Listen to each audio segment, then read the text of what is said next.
What's going on, chickadees? What's happening?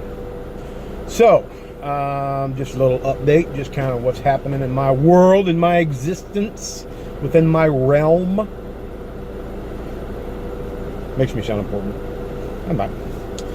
So, I caught that load coming down here to Oklahoma City from Moab, Utah. That was a really cool spot. That looked really cool. I stopped and had the mutton on Indian fry bread. That was good. And then I drove on in here yesterday. I got in here, not in this exact spot. I parked at a Walmart last night. Pretty cool. It was quiet. It was nice. Got a good night's sleep. With the way I've got my bed set up in this van, man, I have never slept so good since being in a van. See, I've had this since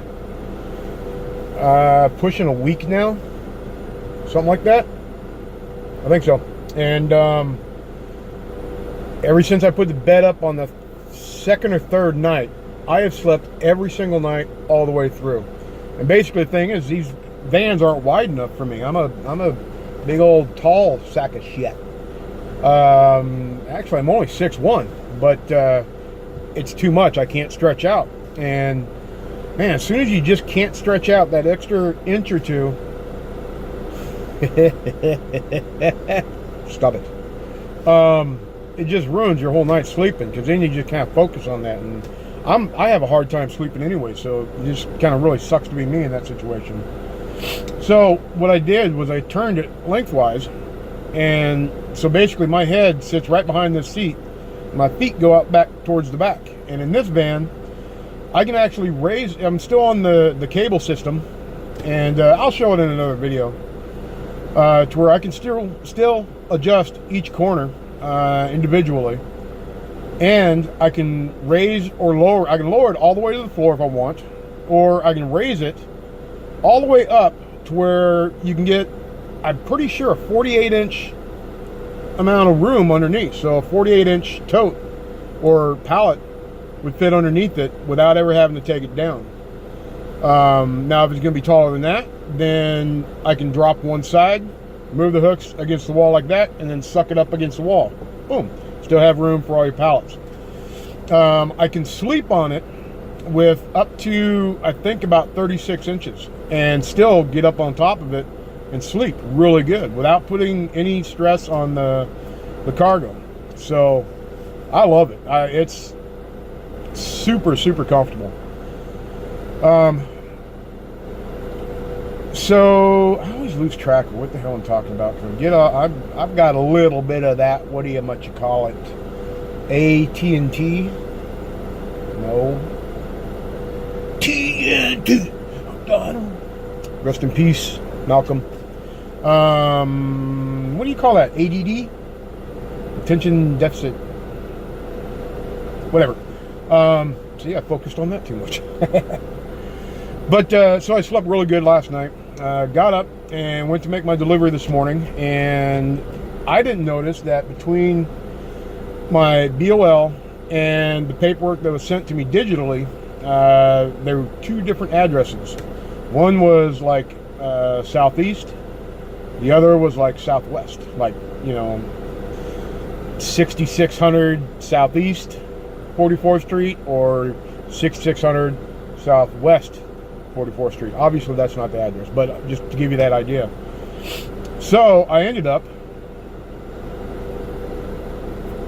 actually, what happened to me was kind of a boring story, but I do want to tell you about what happened to a buddy of mine at one point. At least he claims so. So who knows the validity of it, but this is what happened to him. He mistakenly ended up at a Air Force base one time. And he asked around to see what kind of inspection they do on your rig, to see if he can, just do what he needs to do and not have to claim a bunch of crap and figure out how to, because he carries a couple firearms with him. And he was concerned about, making his load on time and, How is he going to store them? Do they have lock boxes?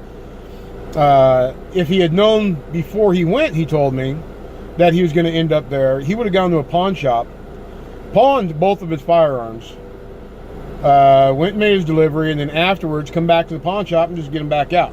It's kind of a freebie. But he didn't know.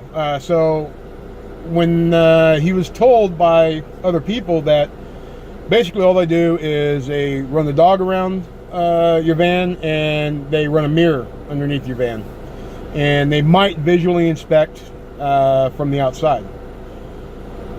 So he, put his firearms away and proceeded. Right or wrong, don't get judgmental.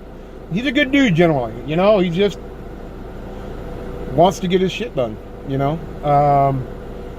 a good looking guy too. But so when they asked him, did he have anything to claim?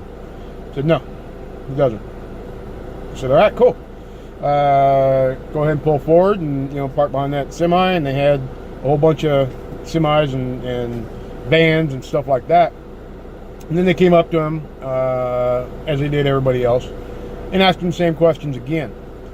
And same question. I said, okay, cool. Where on base are you headed? And he pulled out his BOL. He showed him, and the guy said, that address is not even on this base. And he was like, crap. But since he's already on base, he has to go through the whole rigmarole, according to him. So he's like, all right, no big deal. We're just gonna do a visual, whatever.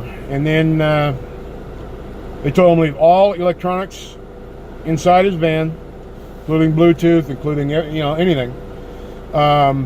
Step out, open up all the doors, and go over to that tent. So he did that. At which point, the main, I guess, he said the dude reminded him, or he thinks the main guy there was with Homeland Security. He's not sure. But said that dude was real cool and actually showed him where the address was, told him how to get there, and that, once they go through the inspection, which is unavoidable now because you still have to continue on and, exit the base, but you're still on the base. And then told him to go inside that tent and sit down. When he went inside that tent and sat down, everything is all closed off, and he was sitting in there with a whole bunch of other truckers. And he's wondering why this is happening. And the trucker next to him told him it's so that they can search your vehicle. At which point, he started to get slightly scared. He got scared. He thought for sure his ass was going to go to the chain, to the clink, to the scallywag. He thought he was going to get arrested. He thought for sure that was going to happen because nothing was too deeply hidden. I'm not sure how deep hidden he did it, but he hit it. And he was getting all nervous, and he's sitting in there just trying to keep his composure and all that. And they called 2 of the drivers out, him and one other guy. At which point he's like, oh shit. They got out and they said, well, obviously you two are both not supposed to be on, you're not supposed to be on base. And so when you leave, follow this dude on his little tractor thing or whatever, one of them little 4-wheelers. Kind of like Jason over there at Hardway Farms or 1952 Jeep. Kind of like one of those things that he got. And they escorted him off property, gave him back his driver's license, and he went on his merry way, sweating bullets. So, needless to say, that had to have been very scary for my buddy. But I wanted to share that so that if you guys ever come across something like that, it's kind of like when you're getting real damn tired and you're scared of not making that run. The choices are obvious. Do the right thing. Pull over, get some sleep. Slow down in the snow. If you're already at the base and you're going to have to go in, go ahead and tell them. All they're going to do is tell you to leave. They're going to hold them. They can't keep them, you know. Now, if they find them without you telling them, maybe they can. Maybe you get arrested. Maybe everybody laughs and pats each other on the ass and says, ha, ha, ha. Oh, you silly guy. Scram, kids. So that's the lesson he wanted to teach me so that I could teach you, because he's not on UBTubi. Anyways, so I wanted to share that with you guys. Also, if any of you have those small fire extinguishers, which most all of you better have in your rig, if it's made by Kidd, K-I-D-D, it's been recalled. It will not work. And that would really suck if you pull the damn thing out and it don't work. I know. Story of my life.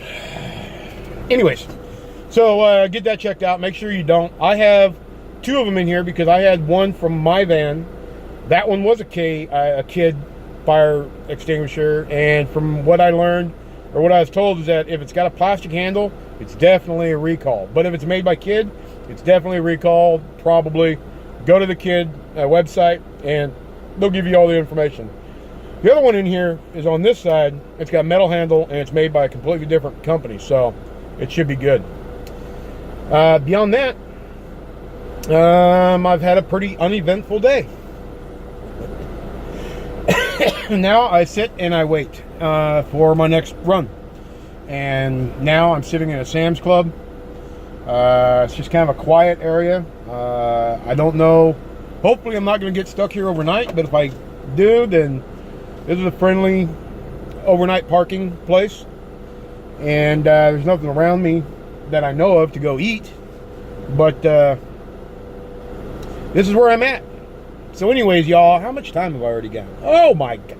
Oh, wrong clock. Thought I'd already gone 30 minutes. So that's where I'm at. That's what I'm doing. That's my gig. And that's my story. I'm sticking to it. So y'all, have a wonderful, wonderful day. Don't judge my buddy. If you talk shit to him, I'll just have to ban you or something, because I don't care. I don't know, but I've been told. So take it easy and have a good one. See ya.